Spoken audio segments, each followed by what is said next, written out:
कटोरी ब्लाउज की कटिंग और स्टिचिंग करेंगे। फैब्रिक को 2 फोल्ड करेंगे। इनके बाद जो है यहाँ पे लेंथ लेना है। लेंथ यहाँ पे रखूँगी 14 इंच। यहाँ पे जो है ऊपर में लाइन को ड्रॉ कर लेंगे पूरा। इनके बाद यहाँ पे हमें शोल्डर लेना है 5.5 इंच। यही से आर्महोल जो है आर्महोल भी 5.5 इंच लेना है और ½ इंच एक्स्ट्रा लेना है। तो यहाँ पे टोटल होगा 6 इंच। इस तरह से बॉक्स को बना लेना है। इनके बाद जो है यहाँ पे चेस्ट का 4th पार्ट लेना है। जैसे कि मेरा है यहाँ पे 32 का, तो 32 का 4th पार्ट होगा यहाँ पे 8 इंच। और कमर में भी वही सेम जितना भी साइज है साइज का 4th पार्ट लेना है। 1 इंच लेना है टक्स के लिए और 1.5 इंच लेना है मार्जिन। तो मार्जिन 1.5-2 इंच अपने हिसाब से रख सकते हैं, मैं 1.5 इंच लूँगी। इनके बाद जो है इस लाइन को इस लाइन से जो है वो मिला लेना है। अब जो है नीचे में कमर में जो टक्स के लिए 1 इंच एक्स्ट्रा लिए थे, तो इस तरह से 4 इंच पे यानी कि 4 इंच पे इस तरह से एक निशान लगाएंगे। ऊपर में भी इसी तरह से 4 इंच पे निशान लगाएंगे। इस लाइन को इस तरह से ड्रॉ कर देंगे। इनके बाद ये वाला मार्क के इस पर ½ इंच और इस पर ½ इंच यानी कि टोटल 1 इंच हो जाएगा। जैसे हम लोग एक्स्ट्रा टक्स के लिए लिए थे कमर में, तो टक्स में इस तरह से 1 इंच का कर लेना है। अब जो है यहाँ पे आर्महोल लेना है 1.5 इंच जो बैक का है और इस तरह से आर्महोल का शेप को दे देना है। गले की चौड़ाई रखना है 2.5 इंच। 2.5 इंच पे इस तरह से मार्क करेंगे। ½ इंच जो है इस तरह से शोल्डर को डाउन कर लेंगे। तो देखिए बैक पार्ट की मार्किंग जो है वो हो गई है। अब जो है इसकी कटिंग करना है सिर्फ।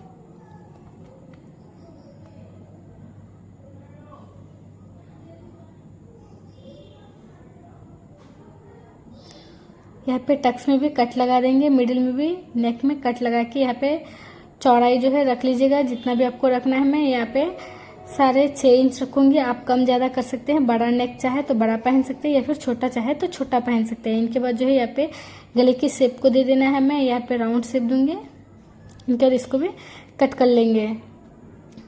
अब जो है ये बैक पार्ट है।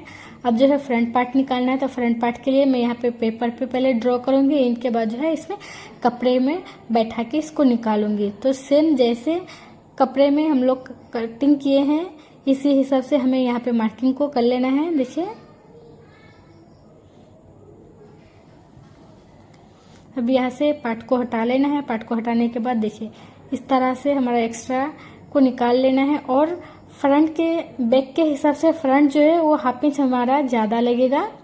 यानी कि ब्लाउज में बैक के हिसाब से जो है वो फ्रंट पार्ट ज़्यादा होता है, इसलिए ½ इंच इसमें ज़्यादा है। जैसे कि वो था 14 इंच का बैक पार्ट, तो इसमें फ्रंट पार्ट जो है वो 14.5 इंच का होगा। इनके बाद जो है गले की लंबाई जो है अपने हिसाब से रख लीजिएगा। मैं यहाँ पे 6 इंच रखूँगी।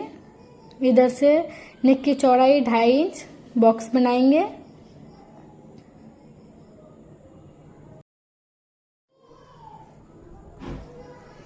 राउंड शेप को दे देना है इस तरह से।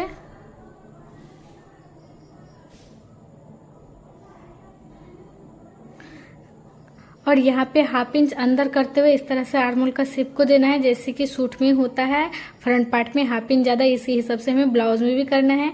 एक निशान जो है ऊपर से हमें 3.5 इंच पे लगाना है और इधर जो है एक निशान 2.5 इंच पे लगाना है। ऐसा ही सेम फिर एक निशान यहाँ पे 2.5 इंच पे लगाना है। और इस तरह से 2.5 इंच वाला निशान को इधर वाला 2.5 इंच वाला निशान से इस तरह से मिला लेना है। ठीक है, इस तरह से मिला लेना है। और इसमें जो है 1.5 इंच करके हम लोग मार्जिन लिए थे, तो मार्जिन का मार्किंग को कर लेना है।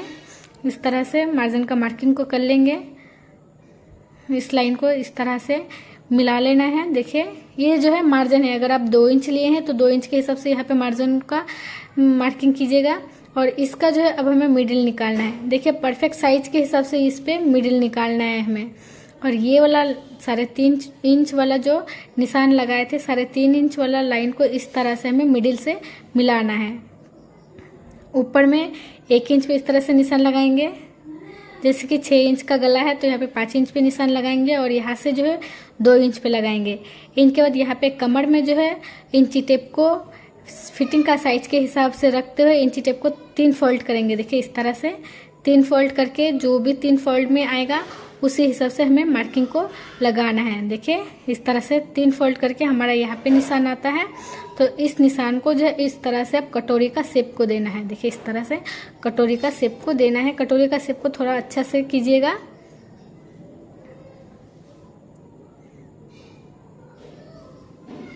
देखिए इस तरह से हमारा कटोरी का शेप जो है वो हो गया है, मेजरमेंट हमारा हो गया है। अब जो है इसको भी कट कर लेंगे।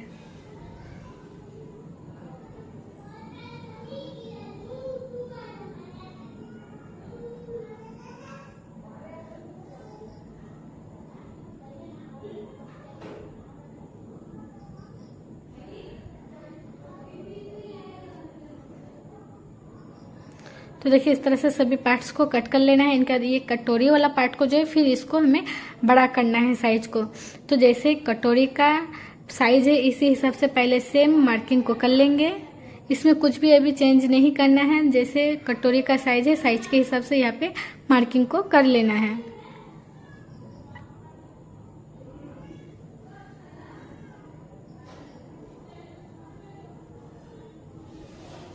अब जो ये कटोरी वाला पेपर को हटा लेना है और इधर जो है अब इस तरह से इस साइड के तरफ हमें 1.5 इंच लेना है। देखिए इस साइड की तरफ 1.5 इंच लेना है, 1.5 इंच हमें इस साइड की तरफ लेना है और इस तरह से इस साइज को मिलाना है निशान से। इधर भी इस तरह से स्केल से हमें मिलाना है। इनके बाद देखिए ये 1.5 इंच का निशान जो है ऊपर तक हमें मिलाना है। इस तरह से ऊपर को मिलाना है और इधर जो है वो 1/2 इंच का करीब हमें ऊपर को करना है, एक्स्ट्रा लेना है और शेप को जो है वो इस तरह से लगाना है। देखिए ऊपर में 1/2 इंच और 1.5 इंच पे इस तरह से शेप को मिलाना है।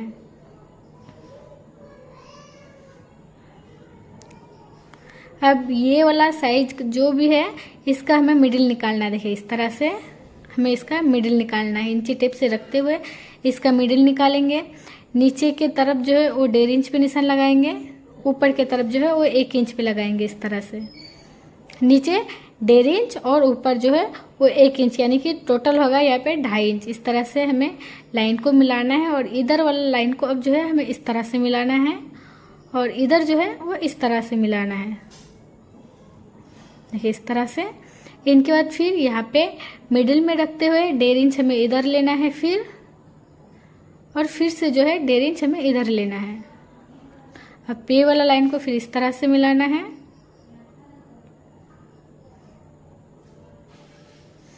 तो देखिए यहाँ पे जो है कटोरी का साइज बड़ा हो गया है। अब जो है इसको कट कर लेंगे।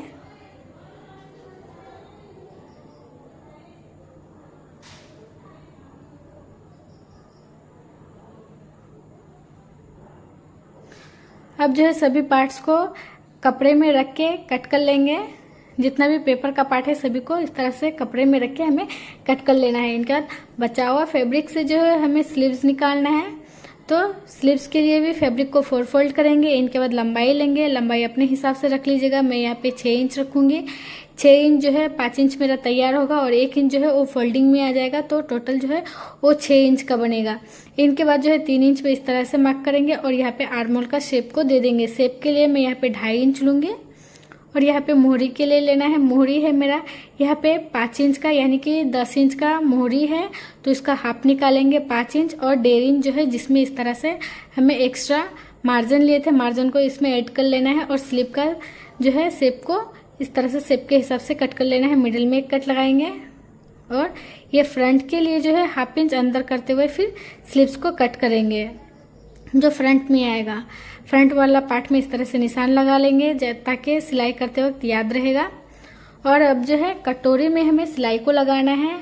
तो इस तरह से जो 1.5 इंच में 1.5 इंच करके लिए थे एक्स्ट्रा, इसमें जो है इस तरह से हमें सिलाई को लगाना है। देखिए इस तरह से सिलाई को लगाना है और एक्स्ट्रा पार्ट को जो है वो काट के निकाल लेना है। देखिए ये जो है कटोरी बनेगा। 1.5 इंच में जो एक्स्ट्रा लिए थे इसी को हमें सिलाई कर लेना है। अब जो है ये दूसरा वाला पार्ट को हमें इसमें अटैच करना है इस तरह से। तो देखिए इस तरह से मिलाते हुए जो है इसमें सिलाई को लगाएंगे और इसमें जो है डबल सिलाई कर लीजिएगा ताकि सिलाई जो है वो बार बार नहीं खुले। देखिए इस तरह से बनेगा। इनके बाद जो है फिर नीचे वाला बेल्ट वाला हिस्सा को अब इसमें अटैच करना है। तो बेल्ट वाला हिस्सा इसको इसके ऊपर में रखते हुए, देखिए इस तरह से इसके ऊपर में रखते हुए फिर हमें सिलाई को लगाना है।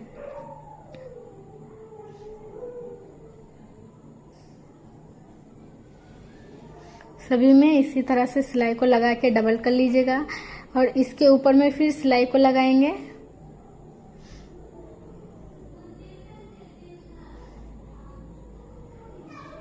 एक सिलाई मुझे और भी लगाना है, आप 1-2 रख सकते हैं अपने हिसाब से। मैं यहाँ पे 2 सिलाई रखूंगी ऊपर में।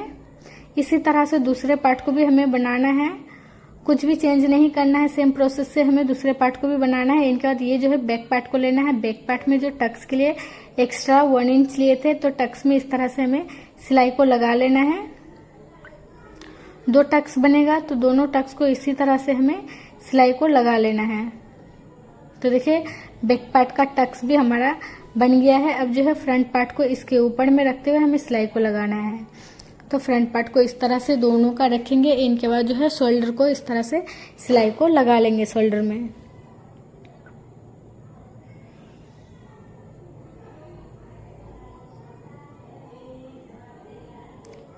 शोल्डर में भी डबल सिलाई को कर लीजिएगा ताकि सिलाई जो है वो बार बार नहीं खुले।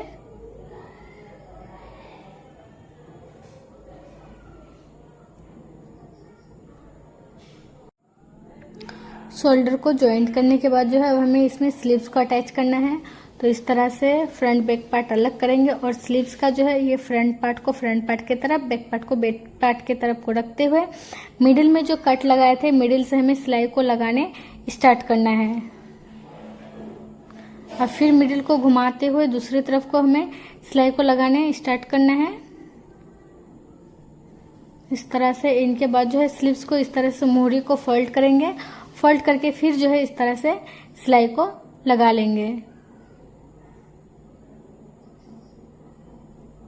इसी तरह से दूसरे स्लीव्स को भी हमें सिलाई लगा लेना है, जॉइंट कर लेना है। इनके बाद अब जो है फिटिंग का सिलाई को लगाएंगे।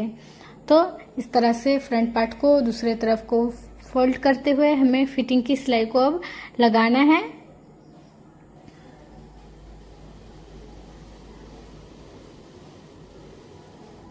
इसी तरह से दूसरे तरफ को भी कर लीजिएगा। तो देखिए फिटिंग की सिलाई को लगा लिए हैं दोनों तरफ। इस तरह से दोनों तरफ को फिटिंग की सिलाई को लगा लिए। अब जो नेक में हमें स्ट्रिप लगाना है, तो यहाँ पे स्ट्रिप लेना है, तिरछी पट्टी निकालना है नेक के लिए और तिरछी पट्टी को निकाल के इस तरह से डबल फोल्ड करेंगे, बराबर में कट कर लेंगे। इसके लिए हमें जो है तिरछी पट्टी ही निकालना है, सीधी पट्टी को नहीं निकालिएगा। तिरछी पट्टी से यहाँ पे नेक को बनाइएगा डबल फोल्ड करके। इसके बाद जो है इस तरह से नेक के ऊपर में रखेंगे और पूरे नेक में जो है इसी तरह से हमें सिलाई को लगा लेना है।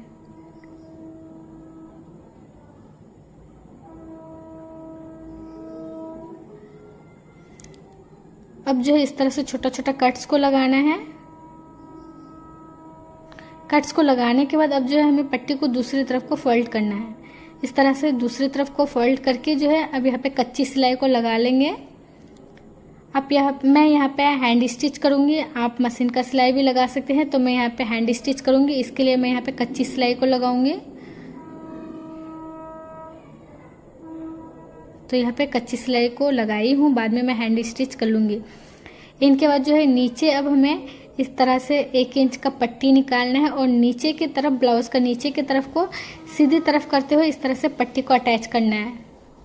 देखिए सीधी ऊपर के तरफ को रखते हुए, सीधा तरफ रखते हुए ऊपर में इस तरह से पट्टी को लगाना है। इनके बाद फिर एक सिलाई इस तरह से ऊपर में लगाना है। इनके बाद जो है अब ब्लाउज को हमें उल्टा तरफ करना है इस तरह से, फिर एक फोल्ड करेंगे पट्टी को, फिर एक फोल्ड जो है वो इस तरह से करेंगे। इस पे भी मैं हैंड स्टिच करूँगी, यानी कि तुरपाई दूंगी। तो यहाँ पे भी मैं कच्ची सिलाई को लगाऊंगी। आप यहाँ पे जो है मशीन का सिलाई कर सकते हैं, लेकिन मैं यहाँ पे हैंड स्टिच करूँगी। तो यहाँ पे मैं कच्ची सिलाई लगा लेती हूँ, बाद में इस सिलाई को मुझे खोल देना है। अब जो है यहाँ पे हुक और काज के लिए हमें यहाँ पे पट्टी को अटैच करना है। तो दाएं तरफ जो है वो 1 इंच का स्ट्रिप को लेके सीधी फ्रंट पार्ट में ऊपर में रखते हुए, दाएं तरफ का ऊपर में रखते हुए इस तरह से सिलाई को लगाएंगे। देखिए पट्टी को ऊपर की तरफ को रखते हुए इसमें सिलाई को लगाएंगे। इनके बाद जो है पट्टी को दूसरी तरफ को इस तरह से फोल्ड करेंगे। फोल्ड करके उल्टा तरफ को फिर एक फोल्ड करेंगे, फिर इस तरह से फोल्ड करना है। इसमें जो है हुक लगेगा, इसीलिए पूरा पट्टी को अंदर की तरफ कर देना है, बाहर की तरफ नहीं निकालना है। इस तरह से एक तरफ बन गया है। अब जो है हमें दूसरी तरफ को जो लगाना है वो उल्टा करते हुए, ब्लाउज को उल्टा करते हुए इसमें फिर पट्टी को अटैच करना है। इस पट्टी को जो है वो 1.5 इंच लेंगे और पहले वाला पट्टी को जो है वो 1 इंच लिए थे, लेकिन इसको ज़्यादा लेना है और इसको जो उल्टा तरफ रखते हुए हमें पट्टी को लगाना है। देखिए इस तरह से उल्टा तरफ करते हुए पट्टी को लगाएंगे। अब जो सीधा तरफ को हमें इस तरह से फोल्ड करना है। देखिए सीधा तरफ को फोल्ड करना है, फिर एक फोल्ड जो है इस तरह से करना है। और ध्यान रखना है कि ये दूसरा वाला पट्टी जो है वो पट्टी को हमें बाहर की तरफ रखना है। जैसे पहले में जो फोल्ड करते हुए पट्टी को रखे थे तो पूरा को अंदर कर लिए थे, इसको लेकिन अंदर नहीं करना है, इसको बाहर रखना है, क्योंकि यहाँ पे जो है वो काज बनेगा। अब यहाँ पे जो है अपने हिसाब से कर लेना है। तो देखिए मेरा ब्लाउज जो है वो कंप्लीट हो गया है और इसमें मैं सिलाई खोल के हैंड स्टिच कर दूंगी। पूरा ब्लाउज मेरा कंप्लीट है। एक तरफ मेरा हुक लगेगा या फिर बटन या काज लगा सकते हैं। तो मेरा ब्लाउज कंप्लीट हो गया है। वीडियो अगर पसंद आए तो लाइक कीजिएगा, शेयर कीजिएगा। मेरे चैनल में नए हैं तो चैनल को सब्सक्राइब कर लीजिएगा, साथ ही घंटे का ऑल पे भी क्लिक कर लीजिएगा ताकि हर नई वीडियोज़ की नोटिफिकेशन जो है वो सबसे पहले पा सकें।